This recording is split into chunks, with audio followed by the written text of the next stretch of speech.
I went to the Pentagon the next morning. I didn't expect to learn much, but I wanted to make sure we weren't tangling with security. I'd worked with Al Sholin and Orville Splitt in the magazine section of public relations, and I thought they'd tell me as much as anyone. When I walked in, I sprang it on them cold. "What's the chance of seeing your Project Saucer files?" Al Sholin took it more or less deadpan. Splitt looked at me a moment and then grinned. "Don't tell me you believe the things are real." "Maybe," I said. "How about clearing me with Project Saucer?" Al shook his head. "It's still classified secret." "Look, Don," said Splitt, "why do you want to fool with that saucer business? There's nothing to it." "That's a big change from what the Air Force was saying in 1947, I told him. He shrugged that off. "The Air Force has spent 2 years checking into it. Everybody from Symington down will tell you the saucers are bunk." "That's not what Project Saucer says in that April report." "That report was made up a long time ago," said Splitt. "They just got around to releasing it." "Then they've got all the answers now?" "They know there's nothing to it," Splitt repeated. "In that case," I said, "Project Saucer shouldn't object to my seeing their files and pictures." "What pictures?" "That one taken at Harmon Field, Newfoundland, for a starter." "Oh, that thing," said Splitt. "It wasn't anything, just a shadow on a cloud. Somebody's been kidding you." "If it's just a cloud shadow, why can't I see it?" Splitt was getting a little nettled. "Look, you know how long it takes to declassify stuff. They just haven't got around to it. Take my word for it. The flying saucers are bunk.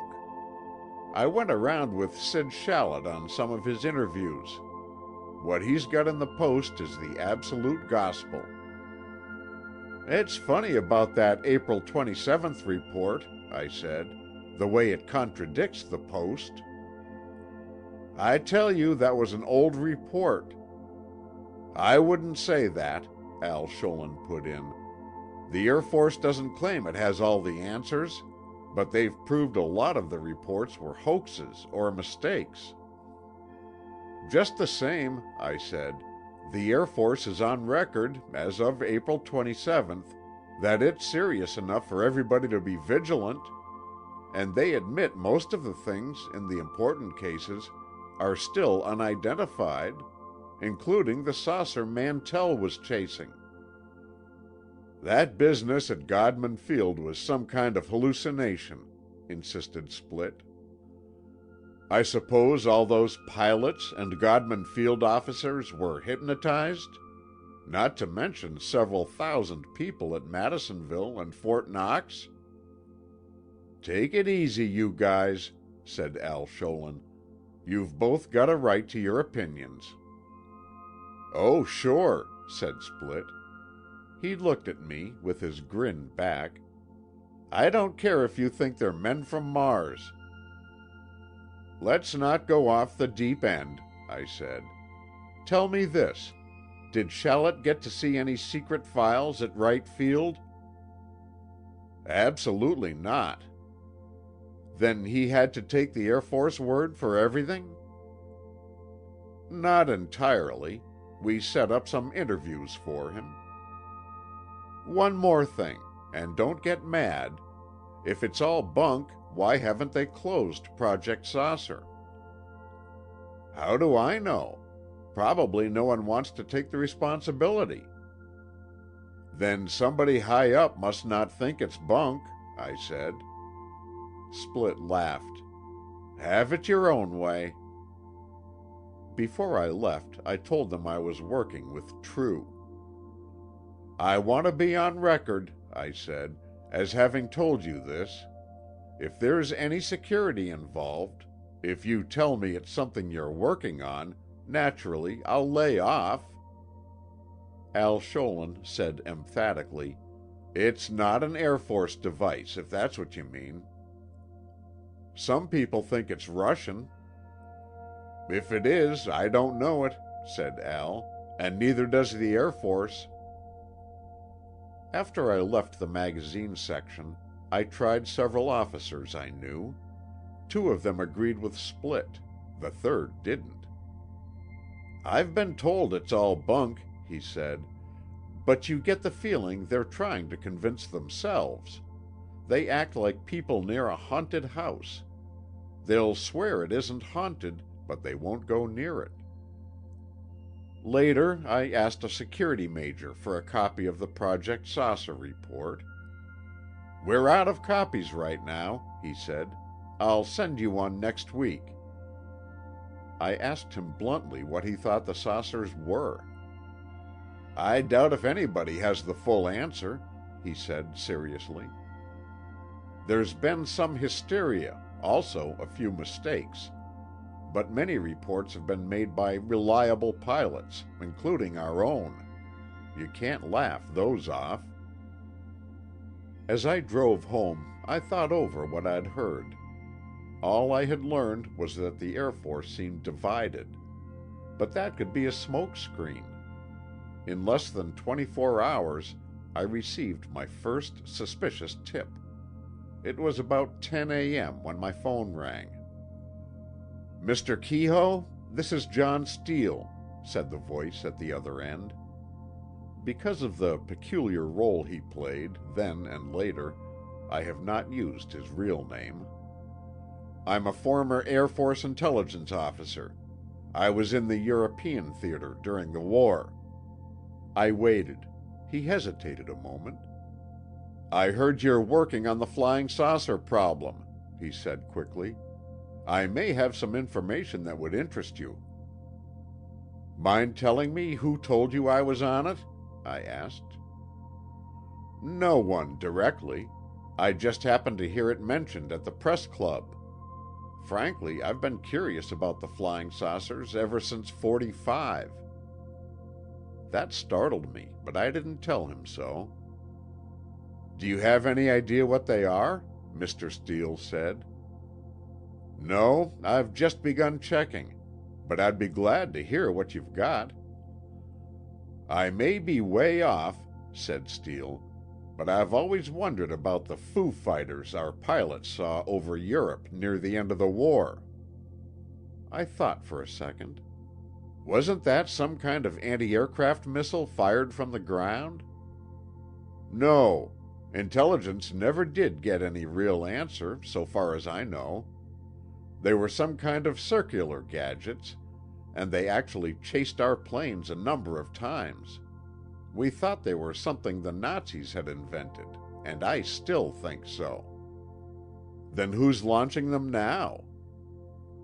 "Well, it's obviously either Russia or us. If it is the Soviet, well, that's what's worried me. I don't think it should be treated like a joke, the way some people in the Pentagon take it." I stared at the phone, trying to figure him out. "I'd like to talk it over with you," I said. "Maybe you've got something." "I've given you about all I know," Steele answered. "There was an intelligence report you might try to see. The 8th Air Force file should have it." "Wait a minute," I said. "Give me your number in case I find anything."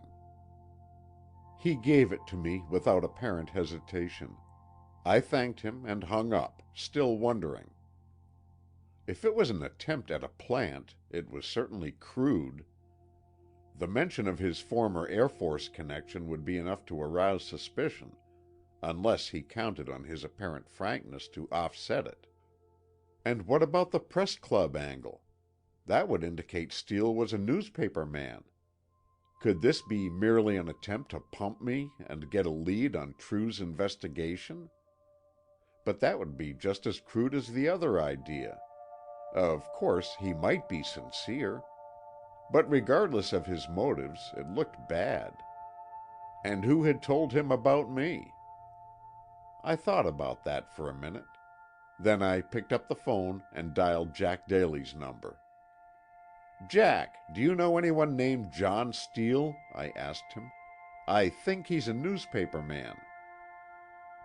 "Nobody I know," said Jack. "Why, what's up?" I explained, and added, "I thought maybe you knew him and he'd heard about it from you." "Hell no," said Jack. "You ought to know I wouldn't leak any tip like that." "It wouldn't be a tip. I don't know anything about this deal yet. By the way, when you were on the Star, did you handle anything on Foo Fighters?"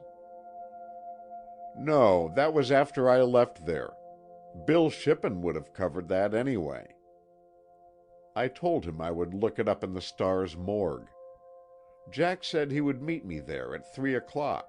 In the meantime, he would see what he could find out about Steele. Jack was a little late, and I went over to the Star's file on the Foo Fighters. Most of the facts were covered in a story dated July 6, 1947, which had been inspired by the outbreak of the saucer scare. I copied it for later use. During the latter part of World War II, fighter pilots in England were convinced that Hitler had a new secret weapon. Yanks dubbed these devices Foo Fighters, or Kraut fireballs. One of the Air Force intelligence men now assigned to check on the saucer scare was an officer who investigated statements of military airmen that circular Foo Fighters were seen over Europe and also on the bombing route to Japan. It was reported that intelligence officers have never obtained satisfactory explanation of reports of flying silver balls and discs over Nazi-occupied Europe in the winter of 1944 and 45. Later, crews of B-29s on bombing runs to Japan reported seeing somewhat similar objects. In Europe, some Foo Fighters danced off the Allied fighters' wingtips and played tag with them in power dives. Others appeared in precise formations, and on one occasion, a whole bomber crew saw about 15 following at a distance, their strange glow flashing on and off. One Foo Fighter chased Lieutenant Myers of Chicago some 20 miles down the Rhine Valley at 300 miles per hour, an AP war correspondent reported. Intelligence officers believed at that time that the balls might be radar-controlled objects sent up to foul ignition systems or baffle Allied radar networks. There is no explanation of their appearance here, unless the objects could have been imported for secret tests in this country. I read the last paragraph twice. This looked like a strong lead to the answer, in spite of the Air Force denials. There was another, less pleasant possibility.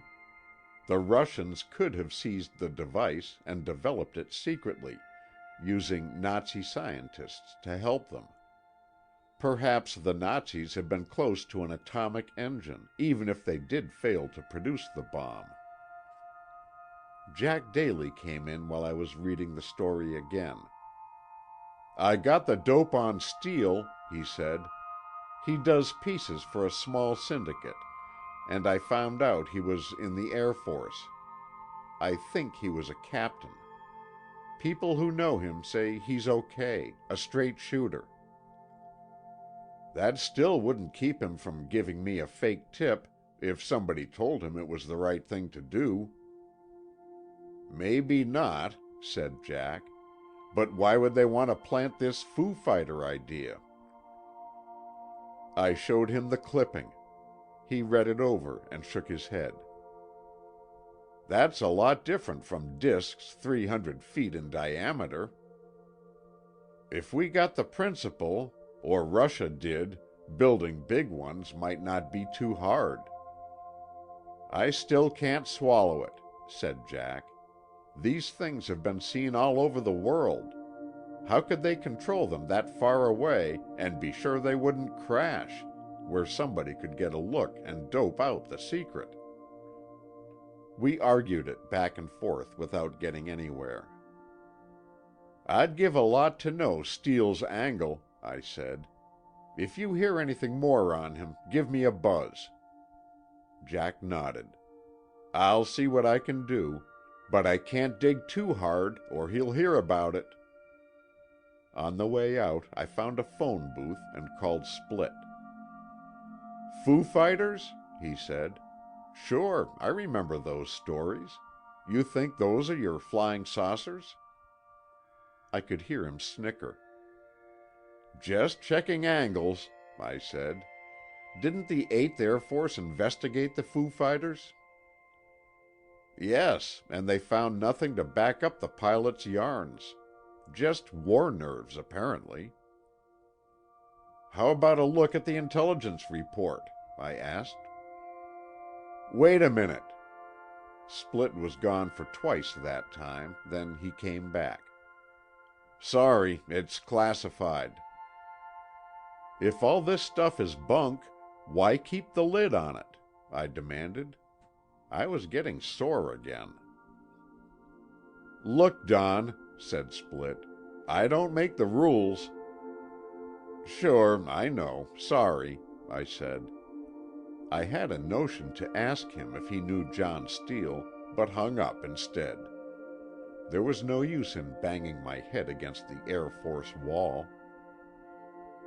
The next day I decided to analyze the Mantell case from beginning to end. It looked like the key to one angle, the question of an Air Force secret missile. Unless there was some slip-up, so that Mantell and his pilots had been ordered to chase the disc by mistake, then it would be cold murder.